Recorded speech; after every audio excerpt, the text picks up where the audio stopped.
it's good to know yourself, man. I mean, how could you know what you want if you don't know yourself? That's an excellent. I don't think you can. You can't.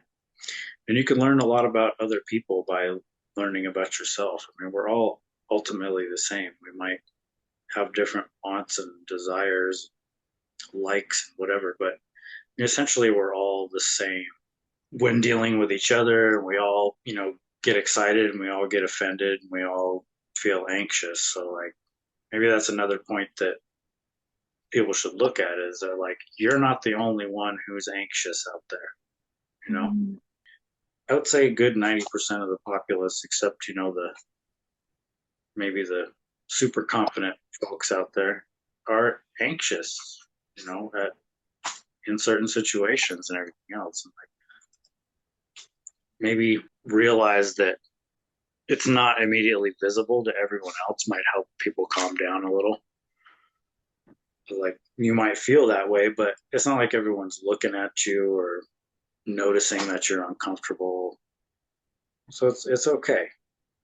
But back Like, to doing things for yourself, I think that's really important. Like just it's okay to feel confident in what you like, even if people don't agree with you, and to just be yourself. Like I think being anxious sometimes has a lot to do with being uncomfortable with yourself and uncomfortable in your own skin. Everyone is who they are. We're all dealing with the hand that we're dealt with. It's important to just accept that. Be who you are.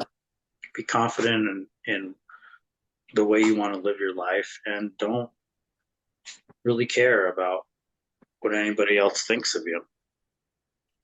Well, again, easier said than done, no doubt, but it's doable.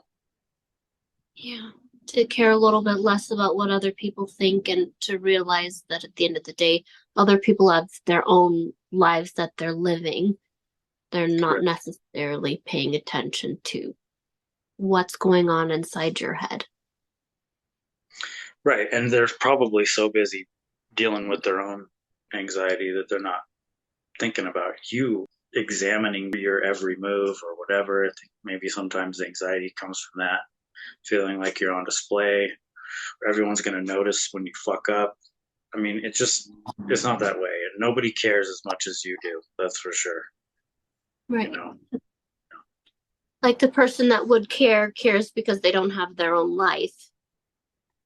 In which or they case, care because they're trying to distract everyone else from their own insecurities. Right? You kind of have to brush those types off. They're out there. to focus on self, focus on like taking that minute for yourself, taking that breath. Yeah, I mean, no one's better than anyone else on that level. You know, we all have to sleep at night. We all die in the end. Social status is not as important as they make it seem. Everyone's the same, basically. If you can put yourself on that same level and give yourself that grace, you might not feel as anxious in certain situations. I think, giving yourself a break is also important. We're very hard on ourselves. Most people are their own toughest critic, Yeah. right? So cut yourself a break, do some things you like, take a breath, tell people to take a long walk off a short pier every once in a while is okay. Just stand up for themselves. Yeah, lots of people grow up to be assholes, you know, so at least in my experience, you're going to have to deal with them. I love that. But thank you so much for coming onto the podcast and sharing with us. And I know you're not coming from a standpoint of trying to psychoanalyze or therapize someone or counseling, but you're coming from your own life experience, your experience as a father, as a husband, as a friend, as a son, in dealing with anxiety, and that is relatable, you know? It And should be. We all go through it. yes. So what would you say are some of the things that men go through in terms of anxiety uh, that maybe isn't talked about a lot, or that maybe if they have a significant other that's a woman that might not be understood, that it would be good to understand? That's a tough one. I mean, like as far as an anxiety that men go through on like a daily basis is what you're saying? Yeah, anxiety or stress that men go through, that common knowledge among other men, but not necessarily that something that women understand that would be helpful for them to understand. Yeah, that's a tough one. I feel like men get marginalized by society a little bit. Um, we're very expendable, like that the old saying, when the ship goes down, and they're like, everybody aboard the lifeboats, women and children first, right? And all the men are like, well, shit, what about us? And they're like, glub, glub. you know, I think that's amongst the bro code.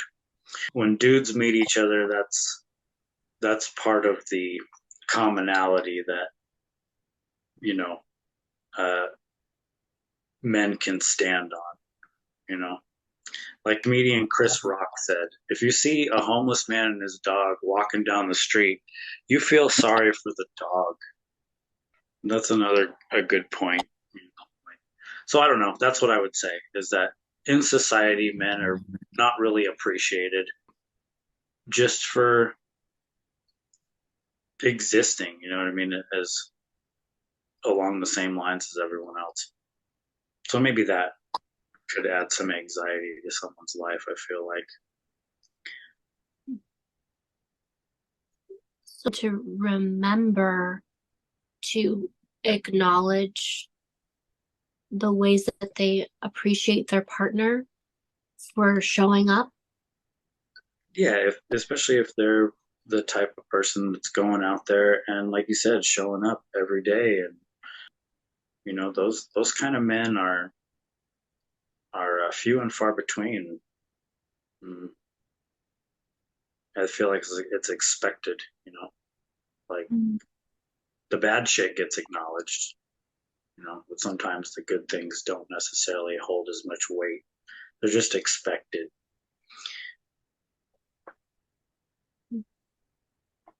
That makes sense. So then someone is going out of their way to do what's expected because to him that's all he has. He's not being seen for anything else. So if he's like, "Oh, you work really hard for our family. I acknowledge that." And so there's this big spotlight on this one aspect of your significant other, and everything else is being ignored. Somehow that falls into the background, and that creates more stress because that's the only thing you feel like anyone sees. Yeah, maybe, but that's the only thing anyone values. Mhm. I will leave you with two other questions. If you were to talk to a young person and they told you, like, I'm really stressed out at home or at school, I don't know what to do to deal with it, what would you say to them? It would depend on what the situation was. If it was at school, what is it? Is it a social thing or is it academic thing?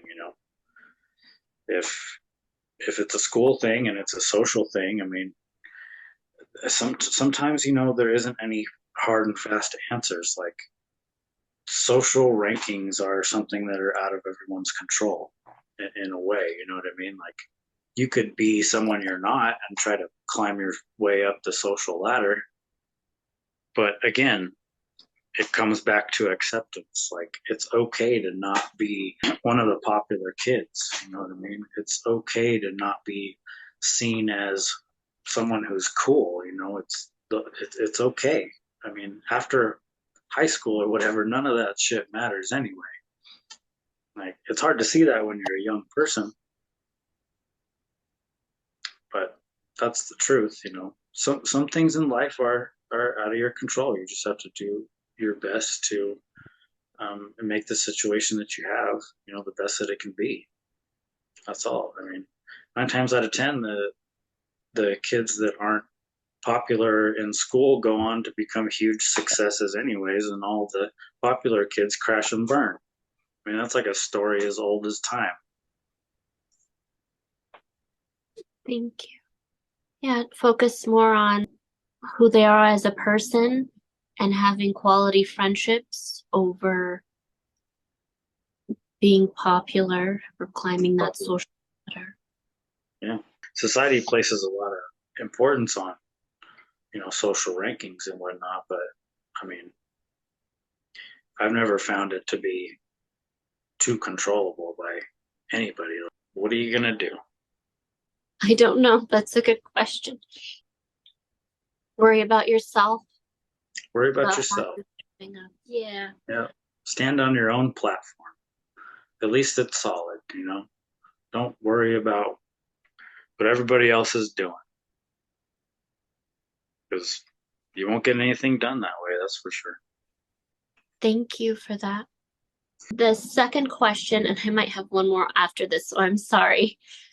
The second question was around parents and anxiety. For the parent that notices that their child is constantly stressed out.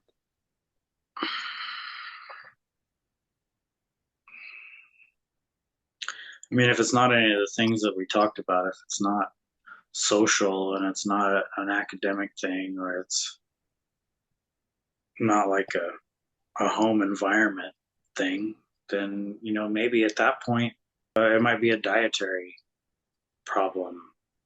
Not enough time outside, like, you know, being out in the sun is important. Vitamins are important. If you're inside all the time, staring at the television or your phone, and you're not eating right, you're probably going to have some chemical imbalances. And like, that's really what it all boils down to. Like, anything you feel is a chemical variance in your brain. You know, maybe a little study on those factors could help everyone out. Because that's what it really is. And when you're changing your habits and you're telling yourself to stop being scared, what you're really doing is you're changing the chemicals in your brain. Yeah. That's powerful too because the chemical in our brain affects our mood. Definitely affects your mood. It affects your health. It affects your mood. It affects everything. I like that. So change your habits, like the habits around your environment, the people that you spend time with, maybe your social media, your perspective, what we put into our bodies, and you can change your relationship with anxiety. Yeah. Thank you. Thank you, Jason, so much You're for welcome. coming on the show today and sharing with us. We were honored to have you here today, and hopefully we can have you back on again someday soon. Thank you guys for watching. We'll see you in the next video. Bye, guys.